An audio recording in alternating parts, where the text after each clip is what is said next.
Myocardial infarction या heart attack के बाद हमारे पास जो नेक्स्ट कॉम्प्लिकेशन जिसमें जहां हमने डिस्कस किया था that was the cardiac arrest. तो कार्डियक अरेस्ट क्या है, यहाँ पे हम अरेस्ट को अगर देखें दैट मींस टू स्टॉप, और कार्डियक बेसिकली हार्ट यानी हार्ट का स्टॉप होना। हार्ट एक स्ट्रॉन्ग पंपिंग ऑर्गन है, heart is a strong pumping organ. अब ये पंप करेगा ब्लड को, जिसकी वजह से ब्लड सर्कुलेशन होती जाएगी। लेकिन अगर ये स्ट्रॉन्ग ऑर्गन यानी हार्ट पंपिंग स्टॉप करे, अगर ये पंपिंग स्टॉप करे तो यही कंडीशन बेसिकली कार्डियक अरेस्ट कहलाया जाएगा। अगर हार्ट पंपिंग स्टॉप करे तो बेसिकली यही कंडीशन क्या कहलाया जाएगा, कार्डियक अरेस्ट। फर्दरमोर अब हार्ट ने पंपिंग क्यों स्टॉप करना है, व्हाट आर द कॉजेस, क्या वजूहात है। देखिए अगर किसी शख्स को हार्ट अटैक हो तो हार्ट अटैक की वजह से अगर हार्ट स्टॉप हो, अगर हार्ट स्टॉप हो यानी हार्ट के मसल्स काम करना छोड़ दे और पंपिंग करना छोड़ दे तो यही condition basically cardiac arrest cause कर सकता है। फर्दरमोर अब हार्ट अटैक के अलावा भी बहुत सारे कॉजेस या फिर रिस्क है। जैसे कि अगर हम बात करते हैं एक शख्स को कोरोनरी आर्टरी डिजीज है, जैसे हम थोड़ी देर पहले डिस्कस कर चुके हैं कोरोनरी आर्टरी डिजीज, तो कोरोनरी आर्टरी डिजीज की वजह से उनको हार्ट अटैक हो सकता है और यही हार्ट अटैक उनको कार्डियक अरेस्ट की तरफ लेके जा सकता है। इसके अलावा ओल्ड अशखास का मसल्स, खासतौर पे लेफ्ट वेंट्रिकल, अगर cardiac muscles dysfunction, cardiac muscles dysfunction अगर हो, कार्डियक मसल्स यानी अगर काम ना करें तो बेसिकली दिल की जो मसल्स होते हैं वो क्या करेंगे, पंपिंग करना छोड़ देंगे और यही कंडीशन बेसिकली कार्डियक अरेस्ट है। इसके अलावा वो अशखास जिनमें रेस्पिरेटरी अरेस्ट हो, रेस्पिरेटरी अरेस्ट यानी सांस लेना अगर बंद हो, फॉर एग्जांपल एक शख्स से खाना खा रहा है उसे चॉकिंग यानी जो नवाला है बोनस है वो खुराक की नाली के बजाय अगर सांस की नाली में जाकर स्टक हो तो सांस लेना क्या होगा, ब्लॉक होगा, रेस्पिरेटरी अरेस्ट में चला जाएगा।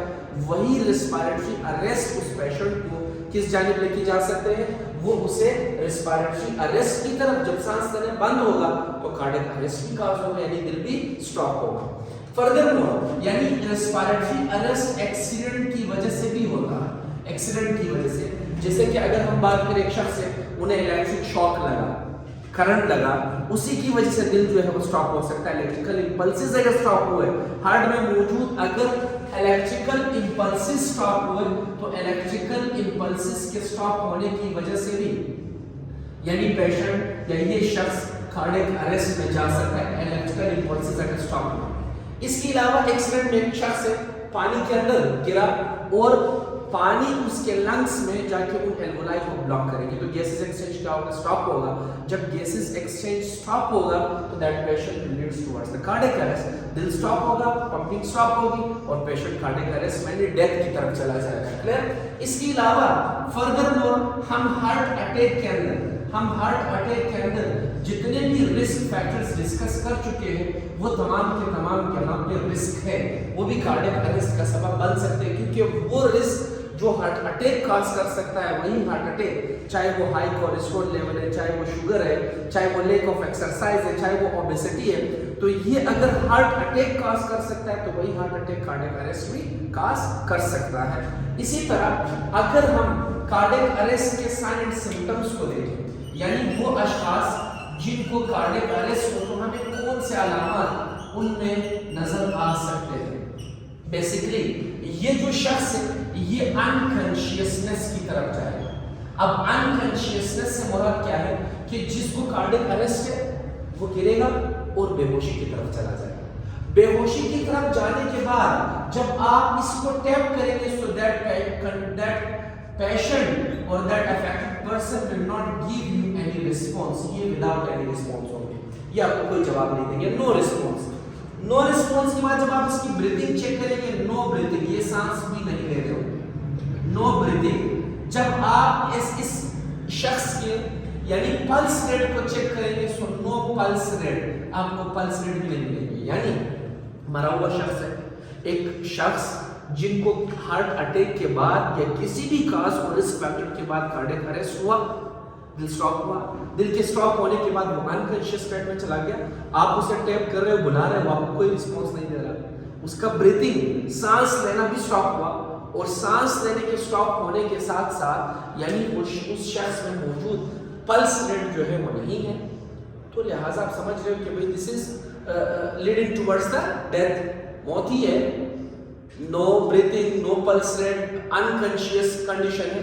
तो इसमें आप एक आखिरी ट्राई कर सकते हो, ठीक, इस कंडीशन से उस पेशेंट को दोबारा रिसेस की तरफ, रिस्टोर की तरफ, यानी उसके दिल को दोबारा पंप करने पे आप मजबूर कर सकते हो, for doing what, for doing the CPR. CPR method ही है जिससे आप उनके सांस लेने के अमल को यानी रेस्पिरेशन को रिस्टोर कर सकते हो, या दिल के यानी पंपिंग को दोबारा रिस्टोर कर सकते हो। और आपके पास जो फाइनल मेथड है that is basically what, the CPR method. Clear यहाँ तक? अगर हम कॉम्प्लिकेशंस की बात करें तो कॉम्प्लिकेशंस और क्या है, ब्रीथिंग स्टॉप। अगर ब्रीथिंग स्टॉप हो तो brain will start damage, brain damage होगा। ब्रेन क्यों डैमेज होगा? क्योंकि हार्ट स्टॉप हुआ, दिल, हार्ट के मसल स्टॉप हुए। जब हार्ट स्टॉप हुआ यानी पंपिंग स्टॉप हुआ तो ब्रेन डैमेज हुआ। अब ब्रेन की डैमेज होने की वजह से ये शख्स कोमा की तरफ चला गया, और कोमा जो है उनके लिए डेथ का सबब बन सकता है। So these are the complications. इन्हीं कॉम्प्लिकेशन से बचाने के लिए हमारे पास सिर्फ और सिर्फ क्या है, we just have 4 to 5 minutes. अगर उस ऑन द स्पॉट 4 से 5 मिनट के अंदर हमने ऐसे अशखास को सीपीआर कराया तो हम इसको, CPR stands for cardio pulmonary resuscitation, हम उनके दिल और लंग्स को रिस्टोर अगर कर सके तो लिहाजा हम उन्हें इस कार्डियक अरेस्ट से बचा सकेंगे। फर्दरमोर अगर देखा जाए so how to test this condition, आप on the spot physical examination करो, फिजिकली पेशेंट को एग्जामाइन करो।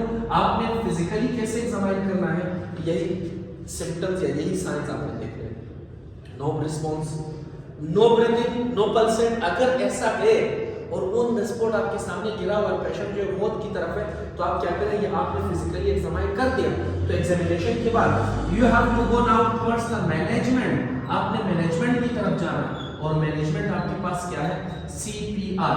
तो CPR stands for basically cardio pulmonary resuscitation, cardio pulmonary CPR है, that is cardio pulmonary resuscitation. Resuscitation का मतलब होता है रिस्टोर, रेससिटेशन, तो रेससिटेशन का मतलब होता है रिस्टोर यानी दोबारा बहाल करना, जबकि कार्डियो का मतलब है हार्ट और पल्मोनरी का मतलब है लंग्स, यानी हार्ट और लंग्स को दोबारा रिस्टोर करना। एक खास मेथड है, इंशाल्लाह हम प्रैक्टिकली इसको परफॉर्म करके अपने नेक्स्ट वीडियो में आपके साथ जरूर शेयर करेंगे। So this is the only method, ये वो मेथड है जिसके जरिए हम अपनी एक आखिरी कोशिश कर सकते हैं कि हम पेशेंट को कार्डियक अरेस्ट के कंडीशन से बचाएं और हमें उनके लंग्स और हम उनके हार्ट को दोबारा बहाली की तरफ लेके आ जाए। And this is the only method to do यानी कि टू प्रिजर्व दैट पेशेंट और to reserve that patient from the same condition. ठीक है, यहाँ तक अगर आपको कोई मसला है तो मैं आ सकता